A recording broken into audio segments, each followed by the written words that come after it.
All right, so we made it through another blessed day of trading. Got to be grateful for the opportunities, no matter if we win, lose, or draw. You know, all of us can't be here in front of the market. We all got responsibilities, work, kids, etc. You know, I'm living the same 24 just like you guys, so I understand. However, there's plenty of opportunities to make money in this market. And I'm just going to do my best to show you what I'm seeing, and hopefully you can learn from that and make some money as well. You see, I got this sports headband on. Now, before I say that, please understand that this is all financial education. That's it. But you see, I got this sports headband on, right? That's letting you know that this is competition. And you really have to understand that every time you place a trade, there's always somebody on the other side looking to take your money. This is a zero-sum game. You don't know what that means? Just go look it up. It's always somebody on the other side, whether it's another retail trader, whether it's the institutions, whether it's market makers. There's somebody looking to take your money. So you have to be extremely serious with this. Do not look at this as just a game or a gamble. Now, don't get me wrong, it is a game. Don't look at this as a gamble. Learn to play the game and respect it. It will respect you back. Now let's go ahead and dive into it. So if we take a look here at, I got Meta pulled up. I can't wait to talk about Meta. If we take a look at SPY, as you can see, let's start from here. We had this really nice trend setting beautiful highs, then we have this pullback. We find good support right here, as you can see from this wick buy up. As you can see, this closed above it, and this wick got bought up as well. Really nice pushback to the highs, so we get a lower high. We sell off again, and this wick stabs through all of it. But it reverses and closes above it. That's an amazing sign for a buy. And as you can see, we have not came down there since then. In fact, we actually set a higher low that we bounced off twice with good wicks at this 740. So that means the potential to get back up to the highs are much more, the odds are much higher than it is for it to come back to these lows.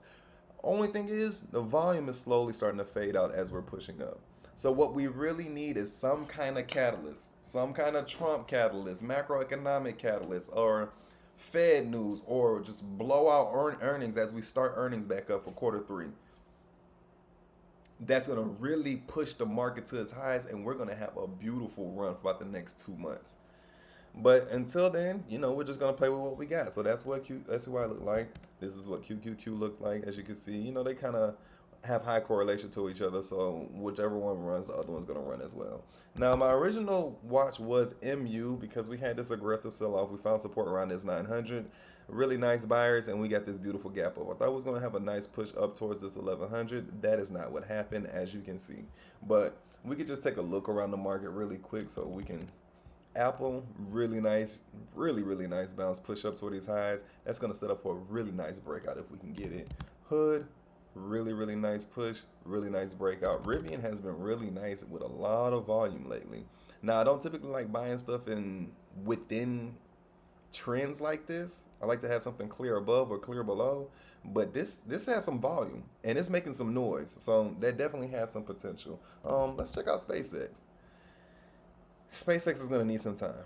It's going to need some time. It's going to need some more buyers. That demand needs to go up, and then we can get off from there. But Meta is what I want to talk about. And the reason why is because Meta opened up gapping down today. But Meta opened up gapping down and the overall market was gapping up. However, Meta has that huge news about the Muse image. We have to understand how much this means for Meta and their revenue. They said they're going to be very aggressive with the pay-to-use price for people who want to use the AI image, and that's the advertisers. Mind you now, these advertisers who are already paying to have their ads showed on Meta's platforms, Instagram, Facebook, or whatever else they own as social media, they were paying third parties. Now that Meta has Muse image that allows them to pay Meta for the AI ads, those third party, all that money that was going out to the third parties are going to now start flowing into Meta.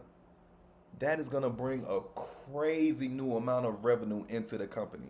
So this is a really nice stock right now, especially with that buy, especially with AI and tech sectors being extremely hot. This is a really nice buy. So we start off the day, little weak price action right here, as you can see. But look at these beautiful wicks that was buying that up. Really beautiful. We had this aggressive sell-off. Boom, it gets bought up. Aggressive sell-off again. Boom, it gets bought up. Now, if we have it a third time, now I wasn't watching at this time. But if you see this, if you see this on a stock that's volatile and can provide a range, A third time, that's a great sign to buy. Let me say this. I'm buying it. Let me just say that. Beautiful, beautiful buy. You could have got you an entry there and been set up really nicely. Or you could have bought here. Now this, and once again, we're just volume hunting. Now this gave us so many opportunities throughout the day to volume hunt.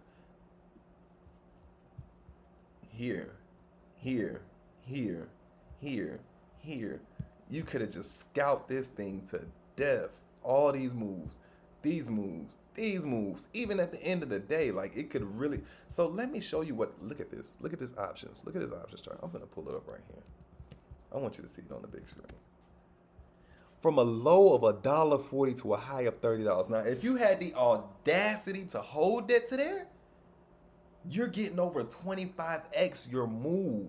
And this is possible in this market. Now, will you be able to sit there and watch your move do that? I highly doubt it. Because if you put $1,000 in and you see your $1,000 turned into 8,000, you're probably gonna take it. Especially if you see it goes from 8,000 and drop all the way down to 3,000. Oh, you're gonna be hurt. But if you see that $1,000 going all the way to 15, 20, 30, you're more than likely going to take your profit. Now, the thing about these moves, we have to understand that these moves don't just happen every day. They happen, there's specific conditions where they happen. Bullish markets, close to expiration, volume, see that volume, and a catalyst. There has to be a catalyst for these kind of moves. For these kind of moves, there has to be a catalyst, alignment, volume, in the bullish market. You have to have these certain catalysts for these kind of moves. And I'm telling you. But anyways, let's go ahead and go back and look at the overall market. Like I said, that's really nice. $140 to $33 is crazy. Maybe if you can get in at $2 and get all the way to 20, at least you're getting your 10x out of that move right there, which is great. But just looking at the overall market, like I said before, we're just waiting for that catalyst to push us over the top. This is really, really nice tightening price action. Really, really nice. We get this nice push over to this 760 and break. It's going to be beautiful. But other than that, that was it. And Nvidia could provide a nice move tomorrow. AMD, that could definitely provide a nice move tomorrow. AVGO, let's see what you look like. Okay, I mean that's a really nice recovery, but that is about it. So hopefully we get this nice gap up going into tomorrow. Maybe Trump might come out tonight, say, hey, we got a deal tomorrow morning, whatever. But if we get a good gap up with some volume to support it, this is my guy. I'm looking to trade Meta, and I'm looking for another one of these $50 moves. Now, I did jump in at the end of the day, scalped it a little bit, but like I said, we all have responsibilities. We can't just sit here in front of the market as much as we would like if we were actually making enough money to sustain that. That time is coming. But look at that there. Yeah, that's a beauty. But that's it, man. Everybody stay safe, stay blessed.